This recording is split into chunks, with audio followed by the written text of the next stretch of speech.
भारत एक ऐसी भूमि जहां प्राचीन ज्ञान और आधुनिक नवाचार का मिलन होता है। हिमालय की बर्फीली ऊंचाइयों से लेकर केरल के सूरज से चमकते समुद्र तक, ये उपमहाद्वीप सभ्यताओं का पालना, धर्मों का जन्म स्थल और साम्राज्यों का संगम रहा है। आज हम एक अद्भुत यात्रा पर निकलते हैं, पूरे भारत के इतिहास की कहानी। यह एक ऐसी कहानी है जिसमें हिम्मत, नवाचार और सांस्कृतिक प्रगति की गाथाएं छुपी हैं, जो दुनिया को नए रूप में बदल गईं।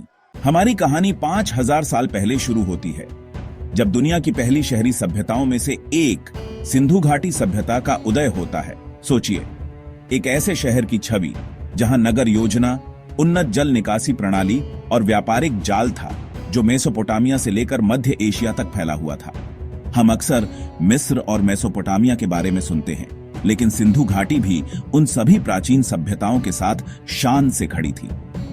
लेकिन जैसे ही यह सभ्यता अपने आप को स्थापित कर रही थी, वैसे ही कुछ कारणों से, जैसे जलवायु परिवर्तन या नदियों का दिशा बदलना, यह सभ्यता 1900 ईसा पूर्व के आसपास गायब हो गई। फिर भी इसका विरासत आगे चलकर भारत के इतिहास को प्रभावित करता रहा। सिंधु घाटी के बाद हमारे इतिहास में एक नया दौर आता है, वैदिक युग। ये वो समय था जब भारतीय सभ्यता ने अपने धार्मिक और दार्शनिक मूलाधार को स्थापित किया। वैदिक ग्रंथ जैसे ऋग्वेद ने न केवल हिंदू धर्म की नींव रखी, बल्कि यह सामाजिक और राजनीतिक ढांचे को भी प्रभावित कर रहा था। यह समय था जब पुराने ब्राह्मणिक धर्मों की जन्मभूमि थी, जिसमें यज्ञ और मंत्रोच्चारण का माहौल था। हिंदू धर्म की जड़ें भी यहां से ही शुरू होती हैं, जो आज भी एक प्राचीन और समृद्ध धर्म है।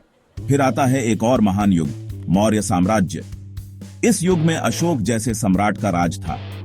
अशोक ने अपने साम्राज्य को विशाल बना दिया और धर्म के प्रचार में भी योगदान दिया, खासकर बौद्ध धर्म का।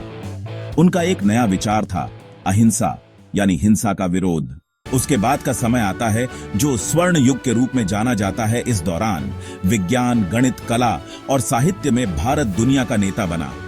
आर्यभट्ट और कालिदास जैसे महान ज्ञानकार इस युग की शान थे। मगर 18वीं सदी में भारत पर एक नई छाप पड़ती है, ब्रिटिश राज। ब्रिटिशों ने अपनी राजनीति और व्यापारिक रणनीतियों से भारत को अपने कब्जे में लिया। पर भारत के लोगों की हिम्मत और आजादी की चाह कभी भी कम नहीं हुई। ये वो समय था जब महात्मा गांधी जैसे नेताओं ने अहिंसा और सत्याग्रह के जरिए ब्रिटिशों के खिलाफ एक बड़े आंदोलन की शुरुआत की। आखिरकार 15 अगस्त 1947 को भारत को अपनी आजादी मिल गई। आजादी के बाद भारत ने अपने आप को नए दौर में स्थापित किया। एक तरफ जहां भारत ने अपने आर्थिक और राजनीतिक ढांचे को मजबूत किया, वहीं दूसरी तरफ यह देश अपनी सांस्कृतिक विरासत को भी संरक्षित करता गया। आज भारत दुनिया की एक बड़ी आर्थिक शक्ति बन चुका है। यह नए युग में अपने विज्ञान, तकनीक और अंतर्राष्ट्रीय राजनीति में भी अपना एक खास स्थान बना रहा है। यह थी भारत की कहानी, एक ऐसी भूमि जिसने साम्राज्यों के उत्थान और पतन को देखा, धर्मों के जन्म को गले लगाया और संस्कृतियों के निरंतर विकास को अपनाया। एक ऐसी भूमि जहां हर कदम पर एक नई कहानी छुपी है और हर कदम पर एक नई उम्मीद रोशन होती है। भारत की यह कहानी अभी खत्म नहीं हुई है, यह तो बस एक शुरुआत है। हमारे साथ इस अद्भुत यात्रा पर जुड़ने के लिए धन्यवाद।